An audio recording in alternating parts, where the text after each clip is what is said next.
Hello everybody, it is that time again. As we reach the end of another arbitrary unit of the Gregorian calendar, it's that special time of the year where YouTubers like me put down the real work and get to work making cheap, easy list articles that you just yum up because it feeds that delicious algorithm.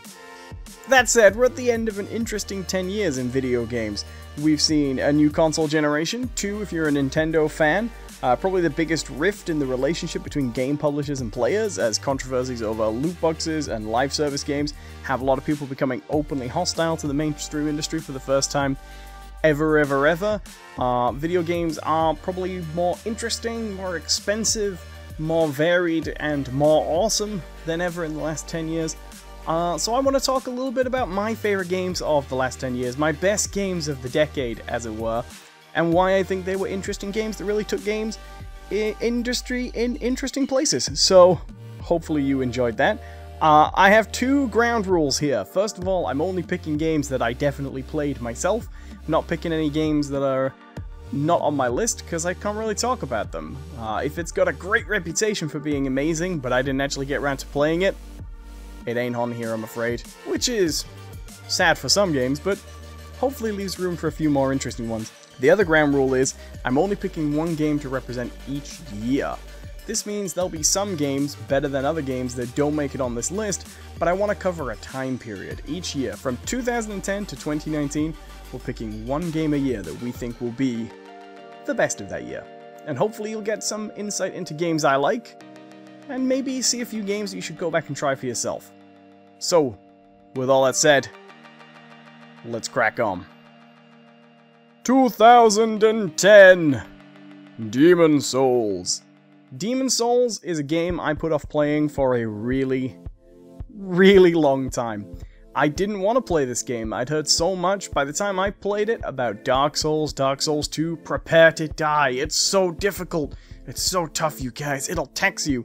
But you know, honestly, Demon's Souls wasn't really what I was expecting. Not only did it kick off a whole genre, it's still my favorite Souls game. I could just sit and play that game any day of the week. I just really like the atmosphere and the story, and in general the exploration of sort of Lovecraftian horror ideas in a modern video game that I think is really cool. It's one of the very rare, genuinely original PlayStation 3 exclusives. We didn't have that many of them. Most of them felt a bit like they were trying to take off other more successful 360 games. And one of the very rare games on this list that feels completely unique, like nothing else anybody else was doing at the time it was made. And, you know, we've all heard Souls' reputation, but honestly, it's really not that difficult. It really is more of a 16-bit era game wearing 3D clothes, and I kinda love that. I think it's really terrific. I really recommend it. The only downside is it currently still only exists on a PlayStation 3, so if you want to play it, you're gonna have to PlayStation 3 it. 2011! LA Noire! Well, what can we say about LA Noire, except it's probably one of the greatest games ever to bankrupt its own studio.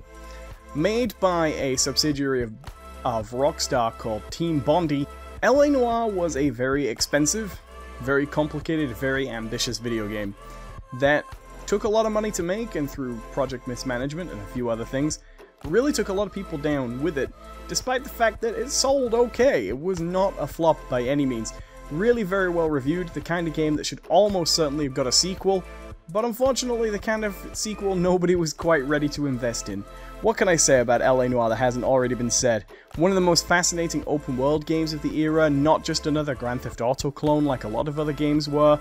It had a beautiful historical recreation of LA that seemed almost like touring a real museum. You didn't actually have to drive to any locations in this game. There was always someone who could drive for you. You could always fast travel. And yet very often there was just a sheer pleasure in sitting and going to the various locations. On top of that, just really clever, thoughtful game design from the ground up. I always like to mention the way this game very cleverly made every door you could enter have a gold handle, just so that you always knew intrinsically which doors you could enter and which doors you couldn't, so you never had kind of the immersion-breaking experience of walking through a door only to find out it's one of those pretend doors video games have sometimes.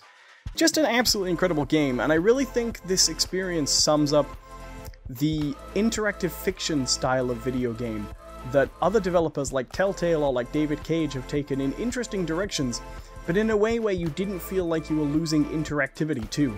You're always in control, this is your game.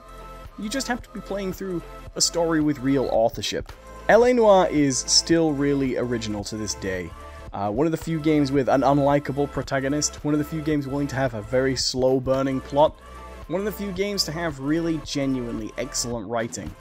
And probably my favorite game of 2011. 2012!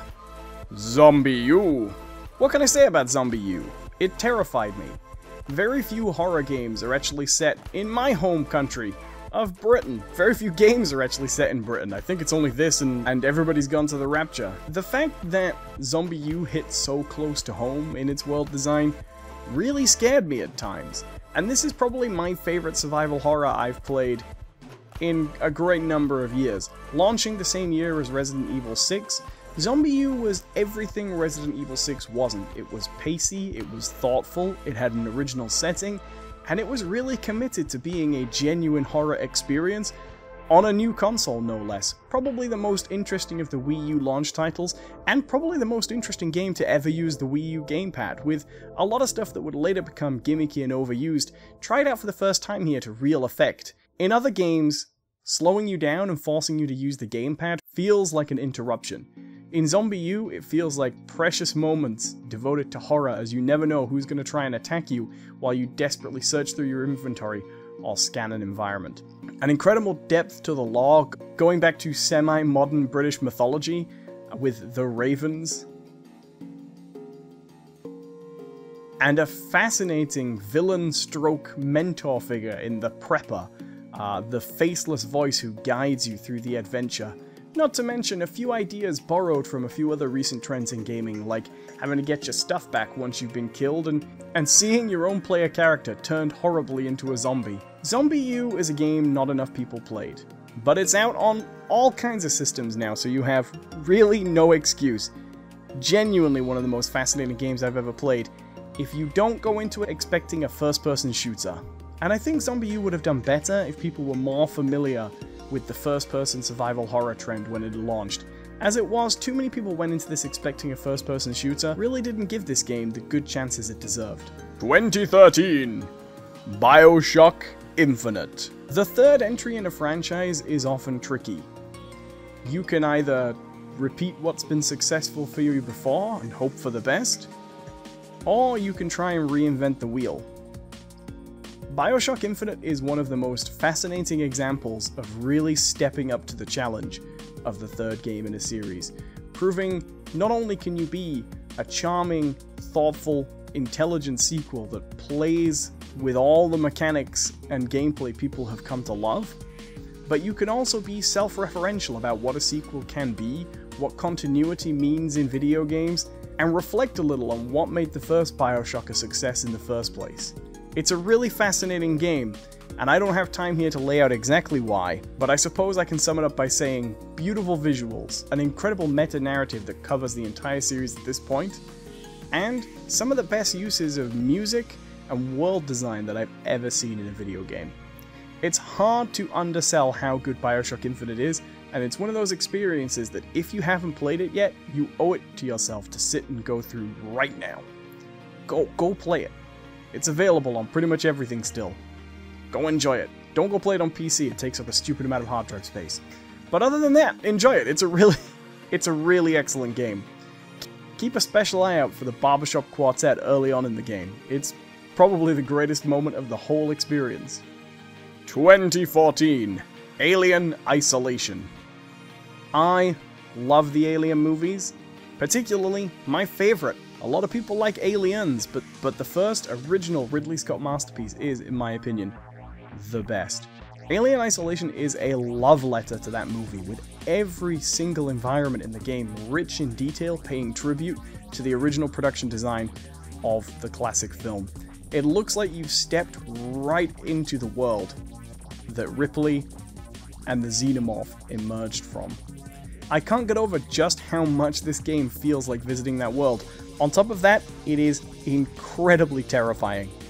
I'm not usually a fan of horror games, but I can get through them if I have to, This game really challenged me. I played it for the first time on the hardest difficulty, and it was genuinely one of the most horrifying experiences I've ever had with a video game. It can be tough, but it's rewarding, and you never get bored of playing it. Not to mention the video game's AI, which was off the charts good. Years later, I'm still thinking about little encounters I had with the aliens.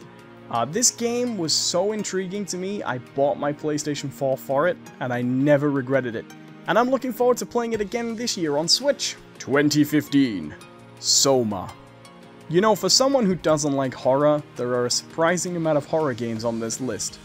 I think that's because when a horror game is done well, it somehow transcends genre, becoming something utterly memorable. Never has this been illustrated more than with Soma, a game that is probably not just my favorite game of 2015, but possibly my favorite game of all time.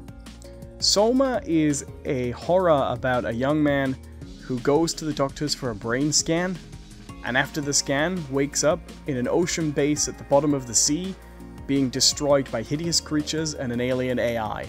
From there, it becomes one of the most fascinating, enlightening, and ultimately perspective-altering video games about what it means to be human versus what it means to be conscious, to be alive, or to be aware.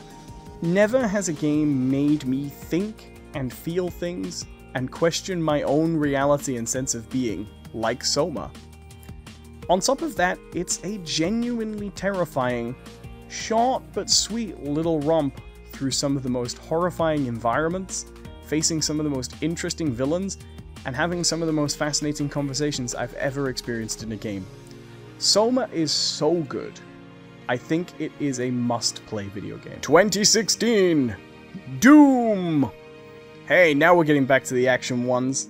Probably the most amazing thing about 2016's Doom is the way that it captures the feel of the original PC release while being so separated in technology, time, and visuals.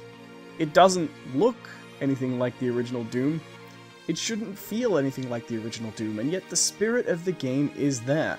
This is a game about moving from gate to gate, arena to arena, enemy to enemy, shooting as much as you can, and rolling through to the next enemy. It is unbelievably refreshing to play, and very few first-person shooters have ever come close to capturing that flow from enemy to enemy, refilling your health, refilling your ammunition as you keep taking people down.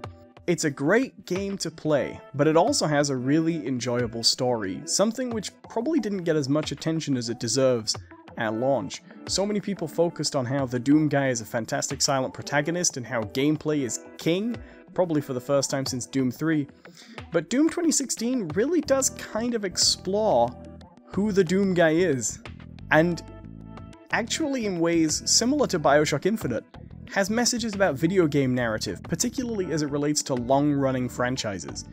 It's a really interesting game for someone like me who's been playing Doom since the beginning, or someone who's new to the series and just wants a quick blast 'em up.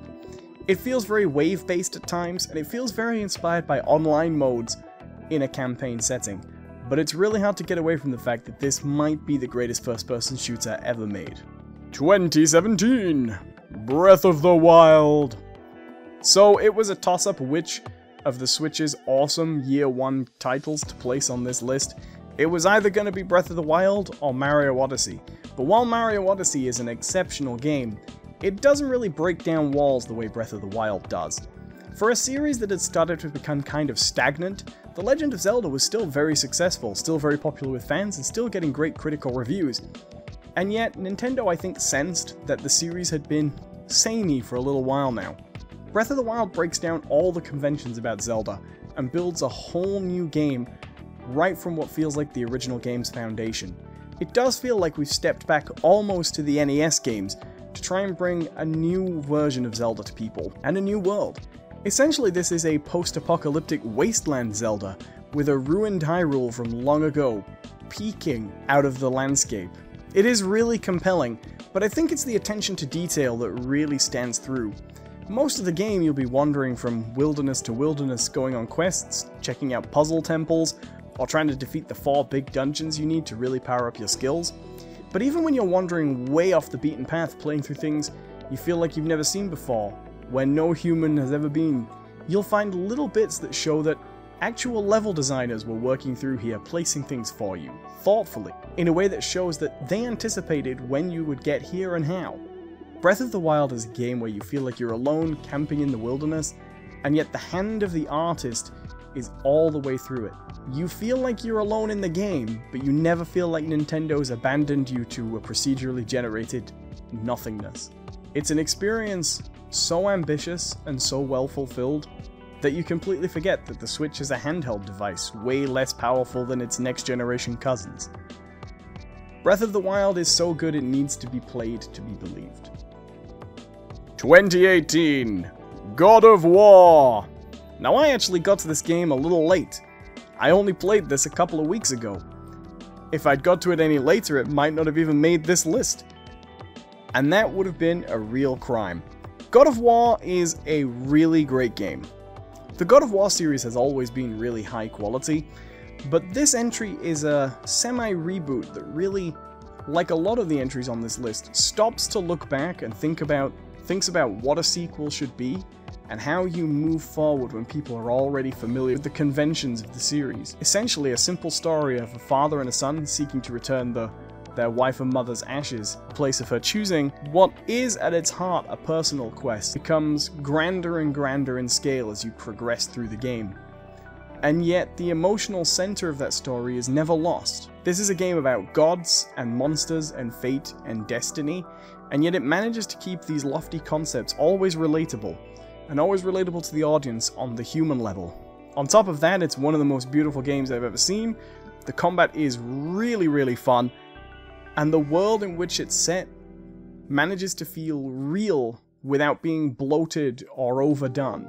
It is exactly as much as the game needs it to be, and while the game is quite a linear experience, you never feel restricted or restrained by the world. It always supports what you want to do and what you want to see. And I think key to that is a creative precision, where every decision in the game feels like it was weighed up, tested, retested over and over and over again, so that on your personal journey through this game, you would have exactly the experience they wanted you to have. And I kinda love that. 2019! Anthem! Just kidding! The Outer Worlds! The best thing I can say about The Outer Worlds is that it's the first game since I became a gaming YouTuber where as soon as I finished playing it, I wanted to go back and play it again. You don't often have time to play games just for fun when you work with games. They often become a little bit of a job, and you're glad when the end credits roll because you can put that game away and you can play something different and bring something different to your audience, no matter how good the game is. But Outer Worlds reeled me in.